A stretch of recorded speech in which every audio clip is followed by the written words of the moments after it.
J'ai 35 ans. Et voici les 5 conseils amoureux que j'aurais aimé avoir il y a 10 ans. Et coucou, j'espère que vous allez bien. Bienvenue dans cette nouvelle vidéo. Si j'avais l'occasion de me rencontrer, de me re-rencontrer, de rencontrer la Laure du passé, quels sont les conseils que je lui donnerais pour qu'elle puisse vivre plus sereinement les 10 années qui se sont écoulées? Le premier conseil que je donnerais, c'est que aimer quelqu'un, ce n'est pas disparaître pour lui. Ça peut paraître évident dit comme ça, mais j'ai eu tendance à le faire énormément et je vois énormément de femmes le faire autour de moi, que ce soit des clientes ou pas. On a tendance à se diminuer, à s'oublier petit à petit chaque jour quand on est dans une relation avec quelqu'un qu'on aime profondément. Je crois que il y a trop de femmes, et encore une fois, j'en ai fait partie pendant longtemps, et ça, dans ma dernière relation, ça a été la chose la plus challengeante, et je pense que j'ai réussi un peu à le dépasser, mais finalement, c'est la prochaine relation qui me dira si j'ai vraiment réussi à le dépasser ou pas. Mais il y a un côté où, en amour, on donne de nous, c'est normal. En amour, on cherche à créer une harmonie avec l'autre personne, c'est normal. Mais pour trop de femmes, cette harmonie, elle se fait au détriment de leur propre personne. Elle se fait au détriment de leur propre individualité. Pour moi, un couple, c'est pas fusionner. Un couple, c'est deux personnes qui arrivent à faire une équipe et qui avancent dans la même direction. C'est pas deux personnes qui se transforment en une personne. Quand on aime quelqu'un, c'est normal qu'on ait envie de prendre soin de la personne, c'est normal qu'on ait envie de s'intéresser à elle, c'est normal qu'on ait envie de partager des choses, mais ça ne doit jamais se faire au détriment de vos propres hobbies, de vos propres amis, de vos propres ambitions, vos propres projets. Vous devez avoir la force et le soutien, ça va dans les deux sens, la force d'exprimer ce que vous avez vraiment envie de faire et le soutien que vous méritez pour pouvoir le faire. Et bien entendu, c'est pas être égoïste et se dire bah moi j'ai envie de créer ça donc je vais le faire peu importe ce que t'en penses. Ça peut arriver à certains moments et ça peut arriver sur certains projets qui vous tiennent vraiment à cœur. Et prenons un exemple, un voyage. Dans une de mes relations passées, dans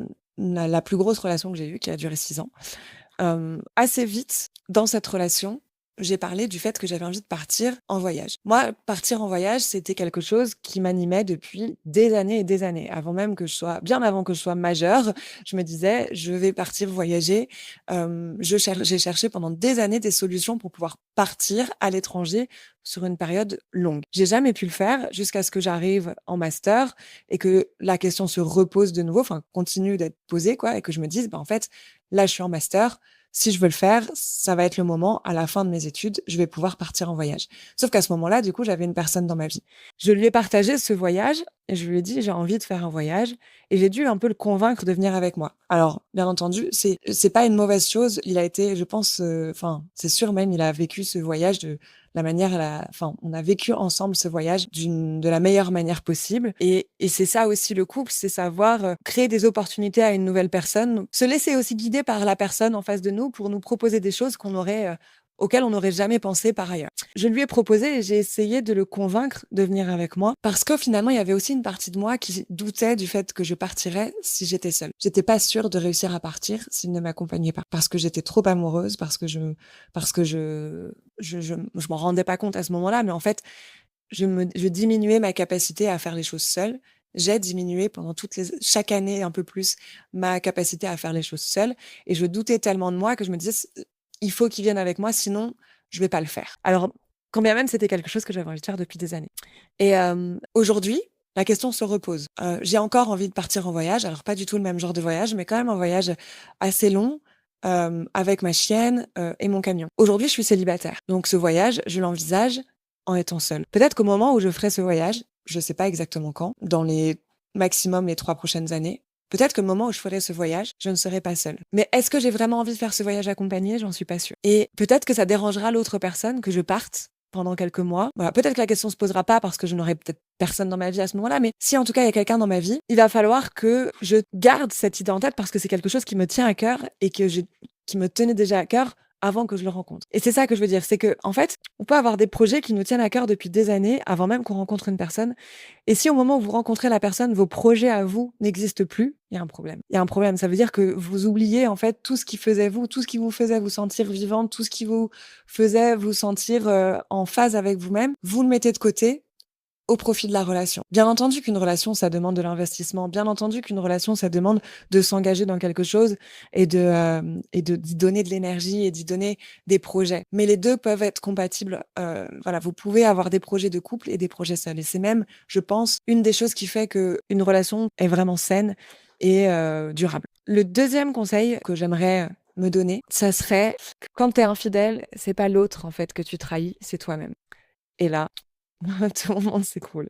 J'ai mon schéma, mon trait toxique pendant très longtemps, ça a été l'infidélité. Bon, je suis pas là pour parler d'infidélité, donc mais si c'est un sujet qui vous intéresse, on peut en parler. Dites-le moi dans les commentaires. Mais j'ai été infidèle dans quelques-unes de mes relations, pas dans la dernière, et je sais aussi pourquoi je n'ai pas été infidèle dans la dernière. On peut trouver plein de raisons à l'infidélité. On s'ennuie dans son couple, on a besoin de connaître d'autres choses, on a des sentiments pour une personne qui arrive, etc. La vérité, c'est que on parle de la trahison que la personne qui a été trompée ressent. On parle assez peu du fait que être infidèle, c'est se trahir soi-même, en fait. Oui, vous êtes en train de faire du mal à une autre personne, parce que quand l'autre personne va s'en rendre compte, ça va jamais être très agréable à vivre, hein. Mais avant toute chose, vous êtes en train de vous trahir vous-même. Vous êtes en train de vous mentir à vous-même. Si vous trompez le partenaire avec qui vous vivez, c'est pas juste parce que vous avez besoin d'un petit peu d'aventure de l'autre côté. C'est pas juste parce que vous vivez une période dans laquelle vous vous posez un petit peu des questions. Non, c'est parce qu'il y a un mal-être plus profond au sein de votre relation que vous n'osez pas adresser. Vous n'avez pas envie d'aller voir la personne et de vraiment discuter et de vraiment avoir cette confrontation sur des choses qui sont très délicates. Et peut-être même que vous ne vous rendez pas compte qu'il y a des problèmes dans votre relation. Souvent, ça fait le lien aussi avec ce que je disais tout à l'heure. Si vous vous oubliez petit à petit dans la relation, chez les femmes, je pense qu'une grande partie des cas d'infidélité chez les femmes sont dus au fait que les femmes s'oublient dans leur relation, qu'elles n'osent pas parler pour protéger l'homme avec lequel elles vivent. Elles n'osent pas leur dire vraiment ce qu'elles pensent parce qu'elles ont peur de le blesser ou parce qu'elles ont peur de sa réaction à lui. Elles n'osent pas vraiment dire ce qu'elle voudrait et comment elle voudrait que les choses soient profondément. Et du coup, dès qu'une personne vient leur donner en fait ce que leur partenaire officiel ne leur donne pas, eh bien elles vont céder à l'infidélité. Et après, on se persuade de plein de choses. On se persuade que ça nous fait du bien. On se persuade que ça nous permet de mieux aimer l'autre personne. On se persuade qu'on est amoureuse des deux personnes. Je dis pas qu'on peut pas être amoureuse de plusieurs personnes en même temps. C'est pas le sujet. La vérité, c'est que en mentant à l'autre, vous vous mentez aussi à vous-même. Je n'ai absolument aucun problème avec les relations libres. Je n'ai aucun problème avec des personnes qui seraient polyamoureuses, par exemple. Si c'est un choix qui est partagé par tout le monde, vous êtes bien libre de faire ce que vous voulez de votre corps, de votre esprit, de vos sentiments. En revanche, quand l'autre personne n'est pas dans la confidence, pour moi, c'est un énorme manque de respect. Et je vous dis ça, et je l'ai fait. Je l'ai fait. C'est juste que aujourd'hui, j'ai compris pourquoi j'avais été infidèle. Pourquoi est-ce que je n'ai pas osé dire des choses à mes partenaires. Et l'idée, c'est pas de refaire le passé, mais en tout cas, c'est de comprendre pourquoi j'en étais arrivée là et d'avoir pu changer les choses en moi pour faire en sorte que la relation suivante ne se passe pas de la même manière. Et le fait est que la dernière relation que j'ai eue, ça n'a pas été une relation facile. Pour autant, chaque jour, je me levais et je choisissais de rester avec lui en conscience. Et à partir de ce moment-là, à partir du moment où moi, j'étais décidée à être droite avec moi-même et à ne pas me trahir moi-même, la notion d'infidélité, le fait même d'envisager une autre personne, le fait même de fuir vers une autre relation pour oublier les problèmes que j'avais dans celle-ci, ça m'a même pas effleuré l'esprit. À aucun moment, j'ai été attirée par une autre personne. Et ça, c'était pour moi la preuve évidente que si je suis OK avec moi-même, si je peux discuter des choses qui ne vont pas. Et oui, c'est désagréable. Oui, c'est inconfortable. Oui, ça peut créer des tensions. Oui, ça peut créer du conflit. Faut pas avoir peur du conflit dans une relation amoureuse, hein, sinon, faut pas se mettre en couple. Enfin, je dis pas qu'il faut avoir beaucoup de conflits dans une relation, ceci dit. Attention. Mais parlez, dites les choses. Vous voulez que votre mec vous écoute plus, vous voulez qu'il soit plus présent, vous voulez qu'il prenne plus d'initiative, vous voulez qu'il fasse plus attention à vous. Dites les choses clairement. Allez en thérapie, parlez-en. Dites que les choses ne vont pas. Soyez honnête, dites que vous avez une autre relation à côté. Oui, ça va faire du mal, mais qu'est-ce que vous voulez vraiment, en fait? Est-ce que vous voulez continuer de mentir? De vous mentir à vous-même? Ou est-ce que vous voulez être droite? Et je vous parle pas de loyauté, je vous parle pas de fidélité à l'autre, je vous parle pas d'une morale, je vous parle juste du respect que vous avez envers vous-même. Moi, je trouve, j'aime dire que j'aime être fière de moi à la fin de la journée. J'aime être fière des choses que j'ai faites. J'aime être fière des choses que je mène. Quand je mens à quelqu'un, je suis pas fière de moi. Et ça veut tout dire. Ça veut dire que ce mensonge, en fait, ne me rendait pas fière, quand bien même que au moment où ça se passait, j'étais contente des choses, j'étais contente de la manière dont les choses se passaient, je le vivais bien, enfin bref, j'étais un peu cookie métisseuse où je me persuadais de plein de choses. Au bout du compte, je ne suis pas fière de la manière dont j'ai agi dans ces relations. Et si je ne suis pas fière de moi, comment est-ce que je peux avoir la plus grande forme de respect envers moi-même si je ne suis pas fière de moi? Et ça, c'est quelque chose que j'ai appris il y a quelques années maintenant, de savoir être fière de moi et de savoir me respecter en toutes circonstances. Respecter mon besoin d'être reconnue, d'être entendue, d'être choisie, c'est très important. Et si une personne ne m'apporte pas ce besoin-là, je vais lui en parler. Je vais tout faire pour voir si la personne est capable de m'apporter ce besoin-là. Et si elle n'en est pas capable, alors je pars. Parce que c'est trop fondamental pour moi d'être reconnue, d'être choisie, qu'on prenne soin de moi. Troisième conseil que j'aurais aimé avoir à 25 ans, tu ne seras jamais vraiment choisi tant que tu ne te choisis pas toi-même. Tout a une suite logique. Comment voulez-vous qu'une personne vous choisisse, vous, si vous avez du mal à vous faire passer en priorité? En fait, ça peut paraître très abstrait comme ça, mais se choisir en priorité, ça veut dire quoi? Ça veut dire respecter vos besoins. Si, dès qu'une personne arrive vers vous, vos besoins fondamentaux, vous les bafouez, soit parce que vous ne les connaissez pas, soit parce que vous oubliez que vous avez des besoins fondamentaux et qu'il n'y a plus que l'autre personne qui compte. Si vos besoins fondamentaux sont bafoués, l'autre personne ne peut pas avoir conscience de ces besoins-là, puisque vous êtes la seule personne à savoir quels sont vos besoins fondamentaux. Je veux dire, autre que avoir un toit, avoir à manger et avoir de la santé. Quand on a dépassé tout ce qui est fondamental à la sécurité de la personne et qu'on passe à un niveau plus émotionnel et plus intellectuel, c'est à vous de mettre le doigt sur vos besoins fondamentaux. Et si vous ne les connaissez pas, comment voulez-vous que la personne en face sache ce qu'elle peut vous apporter et comment elle doit comment elle peut répondre en partie à ses besoins. Parce que c'est pas non plus à la personne en face de porter tous vos besoins, hein. On est bien d'accord. Mais vous devez communiquer sur vos besoins et vous devez voir si la personne réussit à répondre à ces besoins-là. Alors attention, j'en profite pour mettre en parenthèse. Vous pouvez avoir un besoin d'être rassuré. Ayez conscience que ce besoin d'être rassuré, c'est pas à l'autre personne de le porter en totalité. C'est à vous de faire le job, de vous rassurer vous-même qu'une relation vous convient, etc. Que la personne en face de vous est vraiment amoureuse, etc. Il y a toute une partie de la manière dont vous comblez vos besoins qui vous concernent vous et qui ne concernent pas l'autre personne. Une relation est toujours la cerise sur le gâteau. Le gâteau étant votre vie. Une relation n'est pas la farine ou le beurre du gâteau, quoi. Vous n'avez pas besoin d'être en relation amoureuse pour pouvoir vous vivre, vous sentir vivante et épanouie. Ça rajoute du plus, on va pas cracher dessus, c'est toujours très agréable, mais je vous souhaite de savoir trouver aussi cet équilibre, cette légèreté, cet épanouissement en étant seul. Et donc, pour en revenir à mes moutons, tu ne seras jamais vraiment choisi tant que tu ne te choisis pas toi-même. Si vous n'êtes pas capable de communiquer sur vos besoins, si vous n'avez pas conscience de vos besoins et aussi des insécurités qui sont liées à ces besoins, vous n'allez pas pouvoir communiquer correctement au sein de votre relation et du coup, vous ne pouvez pas être certaine que la personne en face de vous vous comprenne et que la personne en face de vous soit vraiment celle qu'il vous faut pour pouvoir répondre à vos besoins. La meilleure manière de le savoir, c'est de pouvoir communiquer. Si vous n'arrivez pas déjà à communiquer avec vous-même pour savoir où vous vous situez et ce dont vous avez besoin, ça va être très compliqué. Donc la première étape, c'est déjà de vous choisir vous. Et pour vous choisir, il faut que vous vous connaissiez de mieux en mieux et il faut que vous sachiez quels sont vos besoins fondamentaux. Parce que le problème, c'est que si vous attendez d'être choisi tout le temps, vous attendez qu'on vous valide et qu'on vous valide sous la forme que la personne a envie de voir de vous. C'est-à-dire que vous ne vous choisissez pas, donc vous ne décidez rien. Vous êtes une personnalité assez malléable, vous êtes très flexible, vous êtes celle qui s'adapte, qui se suradapte, et donc la personne va accepter une version de vous qui n'est pas forcément la version qui vous convient le mieux. Mais au final, à un moment donné, quand vous allez vous en rendre compte, vous allez vous dire, mais en fait, moi, je suis pas comme ça. En fait, tu ne m'acceptes pas complètement. Et vous n'avez pas, et ça va être, c'est difficile après de dire à la personne, écoute, tu ne m'acceptes pas complètement, tu n'es pas vraiment en train de me choisir quand vous-même, vous ne vous êtes pas choisi à la base et que vous n'avez pas choisi votre bien-être, votre épanouissement avant tout. Dans une de mes relations, je me suis donc beaucoup oubliée.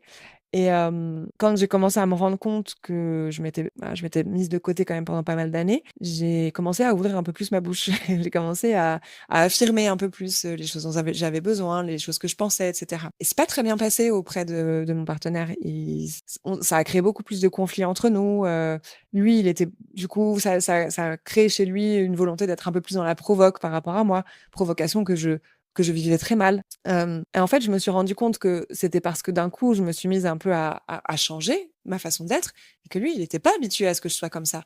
Et donc, il comprenait pas pourquoi j'étais comme ça. Et c'était pas la personne qu'il avait choisie. Il avait pas choisi cette personne-là. Sauf qu'en fait, au moment où il m'a rencontrée, j'étais jeune, mais j'étais pas assez consciente de ce que j'avais besoin et de toutes mes failles. Et du coup, c'est normal. En même temps, je vous dis ça et je me dis, c'est normal, j'avais 23 ans, on est jeune, il faut faire le chemin. C'est normal.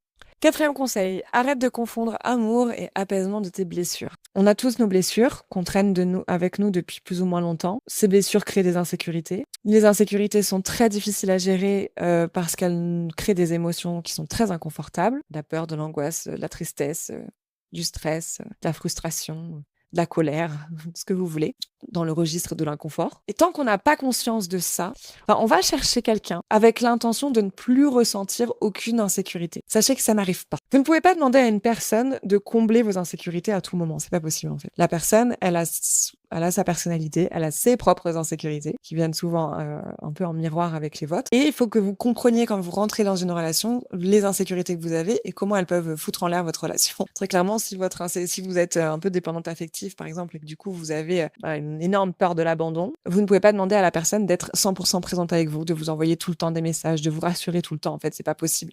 Ce n'est pas tenable sur la durée et ça, c'est très étouffant et c'est un peu toxique, hein, on va se le dire. Le mieux est de savoir communiquer là-dessus, de savoir dire, j'ai une tendance à la dépendance affective, je sais, mais je me soigne. Allez chez le psy, allez vous faire coacher, faites quelque chose pour désamorcer cette peur de l'abandon et ne plus en être l'esclave. Et même si l'autre a quand même un job de réassurance dans la relation, ça vient toujours un peu en plus de ce que vous aurez déjà fait pour travailler votre sécurité intérieure. Une personne n'est pas là pour essayer d'apaiser vos blessures. Une personne est là pour vous aimer. Et des fois, vous aimez et vous aimez bien. Ça veut dire aussi vous mettre face à vos propres contradictions, vous mettre face à vos insécurités, vous redonner votre responsabilité sur votre bien-être pour que vous puissiez adresser les problèmes que vous avez. On peut pas demander à une personne en fait, on peut pas tenir responsable la personne des émotions que vous ressentez.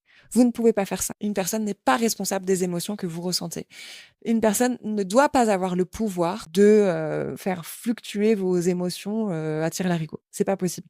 Si c'est le cas, c'est que vous ne prenez pas vos responsabilités. Vous êtes dans une forme d'immaturité émotionnelle. Vous devez vous rendre compte. Si la personne a des agissements qui ne sont pas corrects, qui dépassent vos limites, non, vous n'avez rien à faire avec cette personne. Si au contraire, cette personne, si au contraire, si cette personne n'a pas des agissements qui sont mauvais, mais par contre ça vous crée énormément d'insécurité, ce n'est pas à cause des agissements de cette personne, c'est vous et ce que vous interprétez des choses qu'elle fait. Et donc c'est à vous de faire le travail. C'est pas à l'autre personne de vous envoyer plus de messages, de vous dire plus souvent je t'aime ou d'être plus souvent présent. C'est à vous de régler vos problèmes, de reprendre vos responsabilités et de savoir exactement pourquoi est-ce que vous vous sentez mal à tel moment. Et de pouvoir communiquer avec la personne, puisque comme cette personne vous aime, est bienveillante et vous soutient, elle saura faire aussi la petite part d'effort nécessaire pour vous permettre de vivre un petit peu plus sereinement ces moments d'inconfort en même temps que vous faites le travail. Vous voyez ce que je veux dire?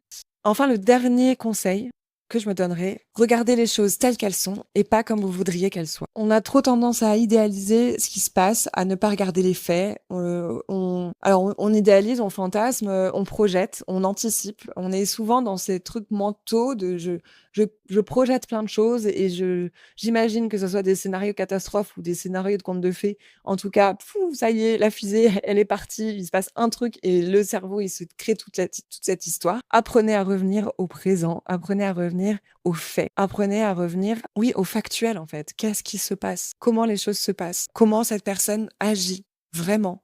Est-ce qu'elle est présente pour vous? Vraiment? Est-ce qu'elle s'intéresse à vous? Vraiment? Est-ce qu'elle vous rassure? Vraiment? Est-ce qu'elle prend soin de vous? Vraiment? Ou est-ce que vous êtes en train de vous mentir un peu à vous-même en regardant les faits avec des lunettes, les lunettes de l'amour ou les lunettes du mensonge, hein. À 25 ans, je préférais espérer plutôt que voir vraiment ce qui se passait. Je préférais me dire que les choses allaient bien se passer, que on allait faire ci, on allait faire ça, que j'espérais ci, j'espérais ça, au lieu de me rendre compte que dans les faits, non, c'était pas du tout ce qui était en train de se passer. Je préférais me mentir à moi-même plutôt que de regarder la vérité en face. Alors que dans le fond, je le savais que ça n'allait pas. Je le savais que c'était pas les bonnes personnes pour moi. En tout cas, que ce n'étaient plus les bonnes personnes pour moi. Parce que je pense que toutes les personnes avec qui j'ai partagé ma vie ont été des bonnes personnes pour moi au moment où je les ai rencontrées. Qu'à un moment donné, sur le chemin, ce n'étaient plus vraiment les bonnes personnes, qu'elles m'ont permis de grandir énormément et mais que à la fin, ça faisait déjà plusieurs mois, voire quelques années, que ce n'étaient plus les bonnes personnes pour moi, mais je ne voulais pas forcément le regarder en face. Aujourd'hui, j'ai 34 ans. Je pense que j'ai énormément appris de toutes ces relations, de toutes ces années passées en couple, et j'ai aussi énormément appris dans mes années de célibat. Je sais que je n'aurais pas pu en arriver là si je n'avais pas vécu tout ce que j'ai vécu, et qui étaient des très belles histoires, hein. D'ailleurs, j'ai pas vécu d'histoire toxique, j'ai pas vécu de violence, quelle qu'elle soit. C'était peut-être moi la personne la plus toxique entre dans mes couples jusqu'à la dernière relation. En tout cas, si je dois conclure cette vidéo, ces 5 conseils-là, peut-être que j'aurais aimé les avoir à 25 ans, mais en fait, je pense que je les aurais pas compris. Je pense que je les aurais pas écoutés. Je pense que j'aurais dit oui, je sais, t'inquiète, je m'oublie pas. T'inquiète, je vois vraiment les choses telles qu'elles sont. Mais qu'il fallait que je passe par ces phases de mensonge à moi-même et de quête personnelle pour pouvoir comprendre tout ce que je comprends aujourd'hui, pour pouvoir accompagner au mieux les personnes que j'accompagne aujourd'hui. On peut pas aller plus vite que la musique. Au final, le temps fait son chemin. C'est normal quand on a la vingtaine de faire des erreurs. C'est normal de se chercher. C'est normal d'être, de pas connaître tous ses besoins quand on a 20 ans. C'est normal. Les besoins en plus évoluent. Donc prenez ces conseils. Si vous me regardez et que les conseils résonnent en vous, prenez-les pour ce qu'ils sont aujourd'hui. Restez indulgente et indulgent avec vous-même. Si jamais dans quelques années vous vous rendez compte qu'en fait, vous n'avez pas été toujours très honnête avec vous. J'espère que cette vidéo vous aura plu. Si ça a été le cas, n'hésitez pas à mettre un petit commentaire en dessous ou à mettre un petit pouce pour dire que vous avez aimé ou à vous abonner si vraiment vous avez envie d'en voir d'autres. Et si vous voulez en savoir un petit peu sur ce que je propose en tant que coach de vie spécialiste des relations et des émotions, eh bien, je vous invite à cliquer sur les liens dans la description ou à m'envoyer un petit message. Je vous dis à bientôt. Prenez soin de vous.